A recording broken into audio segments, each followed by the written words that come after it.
এবার শুরু করছে 3:03 3 খবর আপনাদের সঙ্গে রয়েছে আমি আহেলিয়া। শুরুতেই যে খবর আপনাদের জানাবো, মালদার পর আজ মুর্শিদাবাদের সুকান্ত মজুমদার। অশান্তি বিধ্বস্ত শামশেরগঞ্জে বিজেপির রাজ্য সভাপতি। মুর্শিদাবাদে আক্রান্ত এবং নিহতদের পরিবার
তারিখে মানুষকে বোকা বানানোর জন্য কাঁথিতে জগন্নাথ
ক্যামেরায় মিন্টু পোশাকের সঙ্গে অয়ন, জঙ্গিপুর, মুর্শিদাবাদ।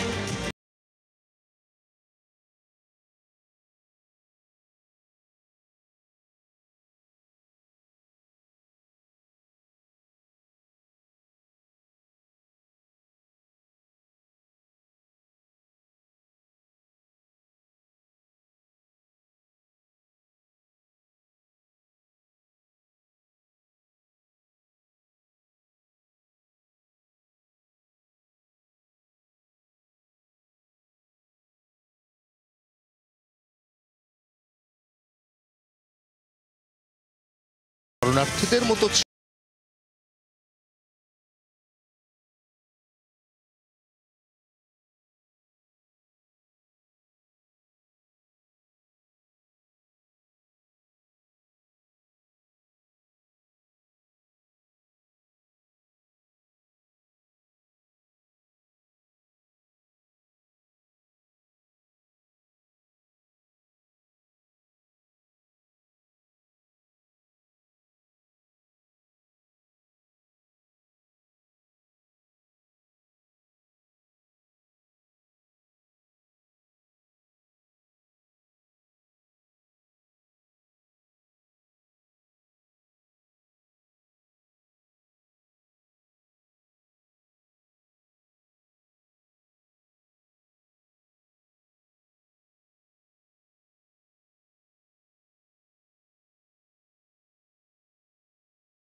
তালিকা স্কুল সার্ভিস কমিশনের কাছে আছে, সেই তালিকা স্কুল সার্ভিস কমিশনের পক্ষ থেকে সরকারের কাছে পাঠানো হবে এবং তার পরবর্তীকালে কিন্তু আজ বিকেলের দিকে এই তালিকা অর্থাৎ শুধুমাত্র এখনো পর্যন্ত যারা যোগ্য বলে চিহ্নিত সেই শিক্ষকদের তালিকা কিন্তু স্কুল সার্ভিস কমিশনের পক্ষ থেকে প্রকাশ করা হবে।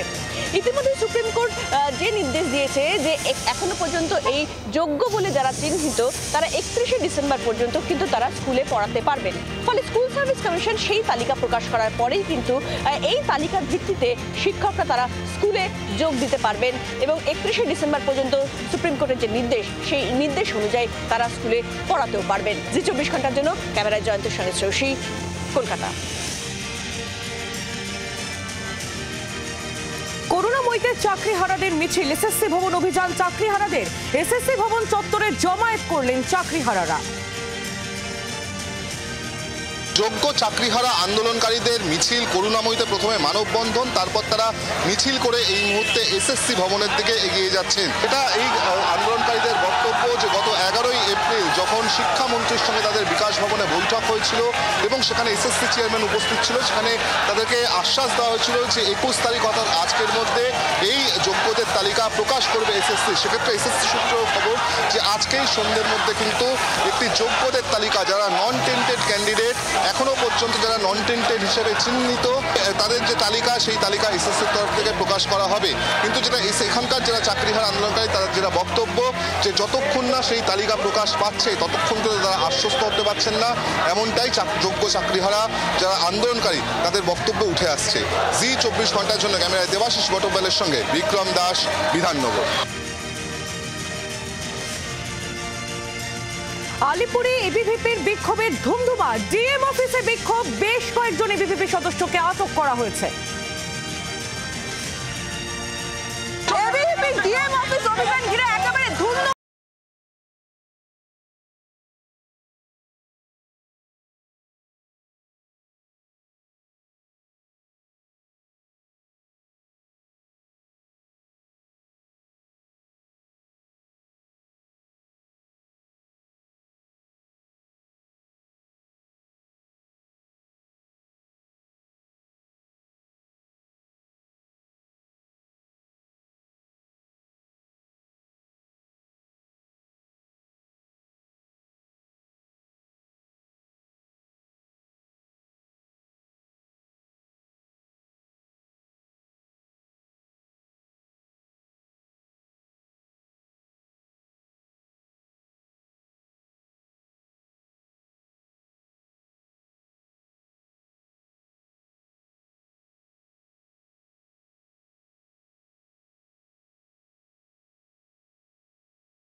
নতুন করে শুরু হচ্ছে এই মামলার শুনানি।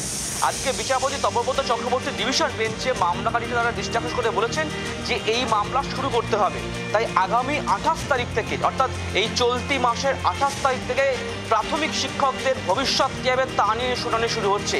মূল মামলাটি শুরু হবে বোর্ডের মামলা, অর্থাৎ যে বোর্ড তারা মামলা করেছিল সিঙ্গেল বেঞ্চের নির্দেশকে চ্যালেঞ্জ করে, সেই মামলা দিয়ে শুরু হবে গোটা প্রক্রিয়া শুনানি এবং সব পক্ষকে ওই দিন মামলা শুনানিতে হাজির থাকার নির্দেশ দিয়েছে ডিভিশন বেঞ্চ। অরিন্দমের সঙ্গে অর্ণবংশ নেই, 24 ঘন্টা, কলকাতা। মহারাষ্ট্রের পানীয় জলের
তবেই বলতে হবে, অর্থাৎ তিনি তাকে চেয়ারম্যান বলতে পারবেন। দেখুন, কোর কমিটির আহ্বায়ক বিকাশ রায়চৌধুরীর বয়স হয়ে গেছে, ভুলভাল বকছে বলে আমার মনে হয়। দুর্নীতির ওপরে কারো পারমিশন দরকার, এটাই মানতে পারলাম না। আমি মমতা বন্দ্যোপাধ্যায় দল করি, আমি অভিষেক বন্দ্যোপাধ্যায় দল করি, তার চলার পথ অনুসরণ করে আমি চলি। মমতা বন্দ্যোপাধ্যায়, অভিষেক বন্দ্যোপাধ্যায় ব্যতীত কোনো নেতা আছে বলে আমি মনে করি না। স্বভাবতই এ প্রসঙ্গে একথার উত্তর একটাই, বিকাশ রায়চৌধুরী বয়স হয়ে গেছে, ভুলভাল বকছেন। সঠিক পথে আসুন, মমতা বন্দ্যোপাধ্যায়, অভিষেক বন্দ্যোপাধ্যায় নির্দেশ মেনে চলুন। আপনি আহ্বায়ক, কোর কমিটির মিটিং দেখার দায়িত্বটা আপনার, দায়িত্ব পালন করুন।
অভিযোগ 65 নম্বর পাথুরিয়াঘাটা স্ট্রিটের এই বহুতল যেন যৌতুগৃহ। গতকাল রাত 10:30 নাগাদ এই যে কমার্শিয়াল বিল্ডিং তার 4 তলায় অগ্নিকাণ্ডের ঘটনা ঘটে। একটি কাপড়ের গুদামে সেখানে আগুন লাগে এবং তারপরেই দমকলের 10টি ইঞ্জিন এখানে আগুন নেভানোর কাজে লেগে পড়ে। কিন্তু যেটা দেখা যায় যে প্রায় সকাল অবধি এই আগুন নেভানোর কাজ চলছে এবং প্রাথমিকভাবে দমকলের তরফ থেকে যেটা জানানো হচ্ছে যে এই ঘটনার পর 5 জন ব্যক্তি তারা এই বিল্ডিংয়ের মধ্যেই আটকে যায়, যাদের মধ্যে 3 জনকে তৎক্ষণাৎ বের করা সম্ভব হয়েছে, কিন্তু 2 জনের কোনো খোঁজ পাওয়া যাচ্ছিল না। ছাদের দরজায় সম্পূর্ণভাবে তালা বন্ধ রাখা হয়েছিল, কোল্যাপসেবল গেটেও তালা বন্ধ রাখা হয়েছিল, তারা সেখান থেকে আর বেরোতে পারেনি এবং সেখানেই তারা কার্যত আটকে পড়ে। এখানেই প্রশ্ন উঠছে এই বিল্ডিংয়ের অগ্নি নির্বাপক ব্যবস্থা নিয়ে, কারণ ইতিমধ্যেই যেটা আমরা পুলিশ এবং দমকল সূত্রে জানতে পারছি যে বিল্ডিংয়ের মাত্র একটি এন্ট্রি এবং একটি এক্সিট পয়েন্ট রয়েছে এবং যে ছাদের দরজা তা কিন্তু বন্ধ হওয়ার কথা নয়। কেন তা বন্ধ করে রাখা ছিল সেই বিষয়ে কিন্তু তদন্ত করবে কলকাতা পুলিশের আধিকারিকরা। 24 ঘন্টার জন্য ক্যামেরায় দেবাশিস বটব্যালের সঙ্গে বিক্রম দাস, কলকাতা। গোসাবায় গোষ্ঠীদ্বন্দ্বের জের পানীয় জল পেতে বাধা। স্থানীয় একটি পরিবারকে বাধা দেওয়ার অভিযোগ স্থানীয় তৃণমূল নেতার বিরুদ্ধে। সরকারি টিউবওয়েল থেকে জল নিতে বাধা, প্রতিবাদ করলে মারধরের হুমকি দেওয়ারও অভিযোগ।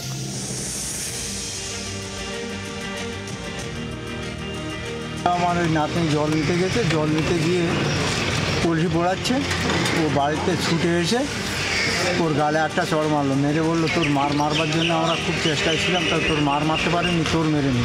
আমরা হয়তো অন্য দল করি, ওদের দল করি না, ওদের সাথে ভোট দিই না, তার জন্য আমাদের জল দেবে না। বল যা তোর চিত্ত বাবা কী করতে পারে তার দেখে নিয়ে।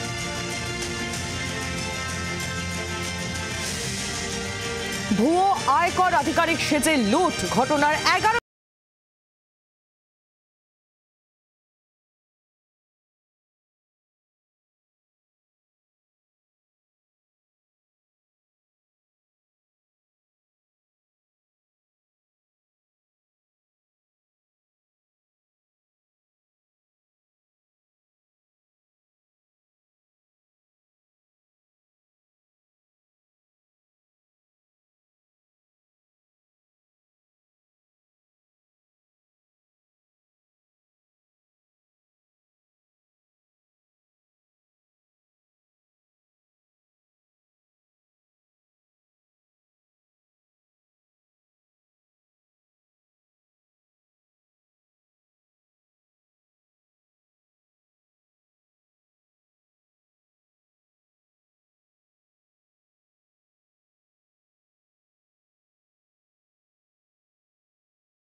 বাংলার আওয়াজ, বাঙালির আবেগ, জি 24 ঘন্টা।